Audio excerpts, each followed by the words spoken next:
Apparently Britain's Got Talent has got it all figured out on how to make classical music cool. For years, classical musicians have been labeled by mainstream media for being too boring, so it's interesting to see all the different ways classical musicians have tried to change that. However, there are strong opposing views as to what's considered cool versus cringe. So today, I'm gonna be watching some of the most viewed classical music acts on Britain's Got Talent and giving them a rating from 1 to 10. 10 being undeniably cool, and 1 being cringy AF. All right, first up we have Susan.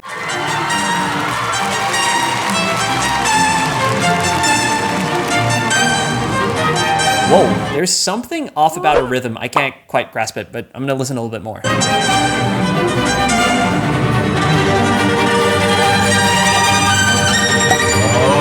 Well, this will be interesting. I can't wait to hear the whole performance. At least we know the show is live and not completely scripted. Sue. Yes, it is. Yeah. We saw you in Birmingham, and you were with My other act, it was called Addicted with keyboard. And that didn't work out, did it? No. Are you still friends? Of course, yes. Really? She's my best friend, yeah. She survived to this round by herself, but her friend didn't. Oh my gosh. Of course. Oh my gosh. Of course it's this piece. But wait, I feel like she missed a few notes. Yeah, it's meant to be. But instead it was like. I guess she must have missed a click track. That's probably what happened. Oh no, I feel bad for her.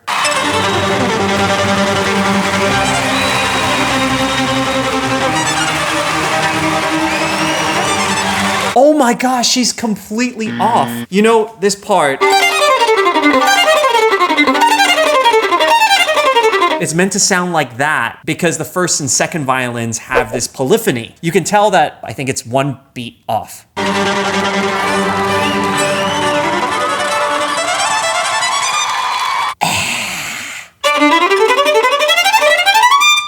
Yeah. That is not meant to sound like that. It's meant to sound... Which I think is actually technically not that much more difficult than what she's doing. It just requires... And it adds so much more, right? To like compared to...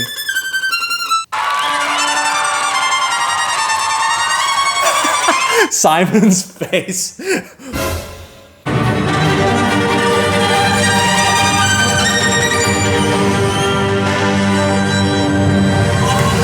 God, that was so out of tune.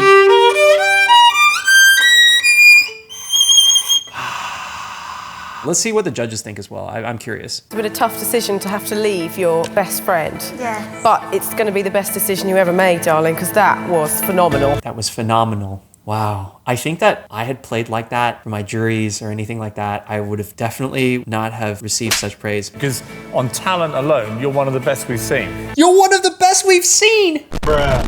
So of course she's not smiling, Piers. She hasn't had long to prepare. I'm pretty sure she's not smiling because she knows. Incredibly complex piece, and I gotta tell you, that was phenomenal. Okay, at the same time, I will say kudos to the judges for encouraging her. That's really great. But at the same time, I've seen them just dish out such negative comments to people who I would say are pretty talented too. I would say that her level, cool or cringe, definitely, it's like a 3. A little cringe because I think she could have prepared better. I think it's cringe because it doesn't represent classical music in the best way. But kudos to her for putting herself out there. All right, moving on. Ember Trio. Wow. It's like a trailer for a movie. It is.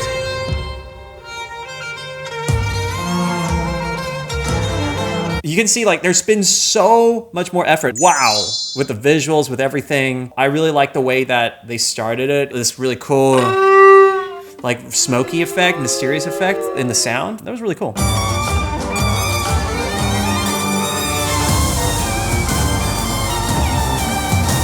I like this. I like that they've done this like arrangement that has this spooky, like haunting feeling on, what is that piece?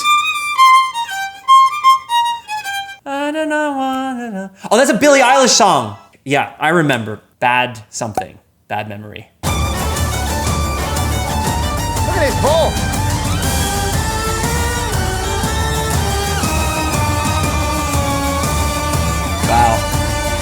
I think it's good. As we've seen from this show, it's definitely live. There's no help, and there's also no auto-tune happening here. Yeah, that was cool. I really like that. I'm gonna give it a 8.5, maybe even a 9 out of 10. That was definitely on the cool side. And the reason for that is because they made a lot of effort into the visuals. They put a lot of thought into the arrangement. They were definitely well rehearsed. There was a lot of things that prompted me to be like, wow, I respect that. It doesn't matter what type of music they play. They could be playing pop music. They could be playing a classical rendition of a pop song or a pop rendition of a classical piece. I think it's all in the presentation and the preparation, the practice that goes into it. So these guys definitely practiced. All right, let's move on to the next one. This one's a whole youth orchestra.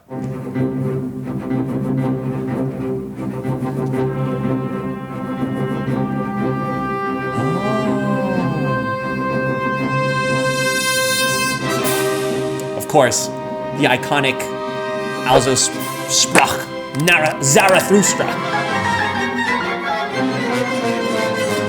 Wow, this is really awesome. I love how much fun they look like they're having. Da da da da da da da da da. Oh, that's the Beyonce.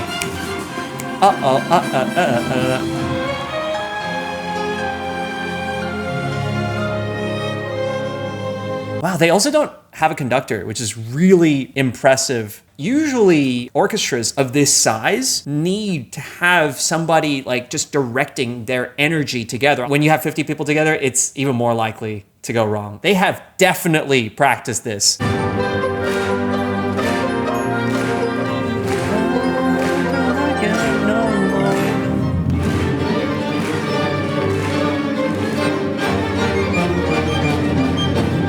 That's cool.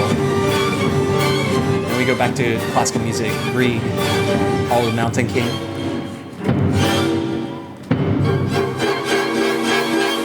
Simon's conducting was definitely not cool. That was a little cringier than I thought. Wow, that was awesome. I really like that. And that's kind of one of those examples where it's really cool to see that classical music is interwoven into so many different genres as well. Like they did everything from Beyonce to classical music, then they popped back in, literally popped back in, see what it did there? I would give this 9.5, if not a 10. I would actually give it a 10. I gotta say, I also love the fact that Britain's Got Talent is supporting this youth orchestra and showing how much fun it is to play with your friends on stage. I remember back to when I was in youth orchestra myself, this experience would have just been like an unforgettable experience for the rest of my life. I've been through experiences like this. They're life-changing, literally. And it's so cool that these kids got to share that experience on stage. I remember one of the saddest experiences though was when I had to leave youth orchestra because I got too old for it. And I know that many, many people have gone through that and have lost touch with that music community. But there is something out there that has allowed people from all over the world to meet through their musical journey and meeting through practice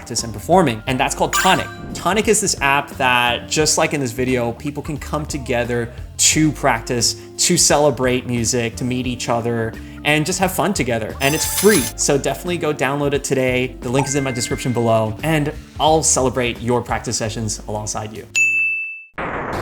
All right, moving on to our last contestant. So why are you here today? Because I would love to share my talent, if it is, I don't know, with more people and make more people happy, hopefully. Yeah, I like that. I really like that.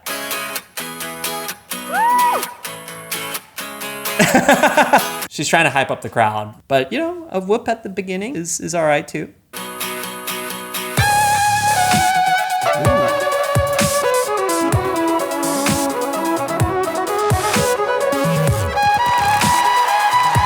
This is actually not too bad. Electric violins, you know, you have to make constant contact. There's no real like changing of colors. It's really hard to, at least. I think this could have sounded better if it was on an acoustic instrument, well mic'd. This is not bad.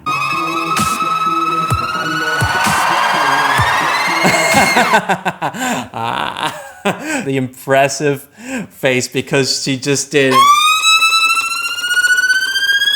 But is it cringe? Yeah, it's not too cringe. It's not too cringe.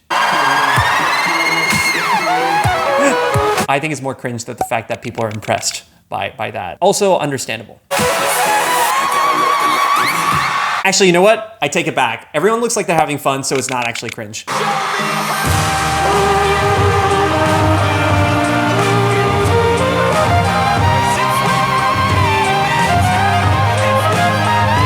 She's actually really good at the violin, you know?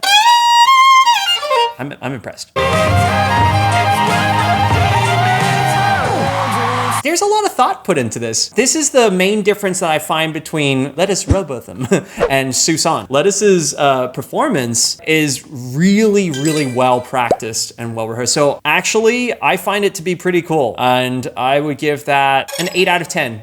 8 on the cool scale. These videos obviously are from a few years ago. This one's from 2014. So it's interesting to see what was deemed, you know, cringe before is not necessarily deemed cringe now. I really do think it's awesome that we've finally gotten over the fact that it's not a bad thing or a cringy thing to play pop songs on classical instruments. I do think that it's great that it's not about what you're playing, but how you play it. Also interesting to see that the contestants on Britain's Got Talent have more of a connection to the roots of classical music as opposed to their counterparts on America's Got Talent, which I reviewed in my other video, which they definitely do have a different vibe to them. I'd be curious to hear your thoughts in the comments below. Thanks for watching, and I'll see you in the next video.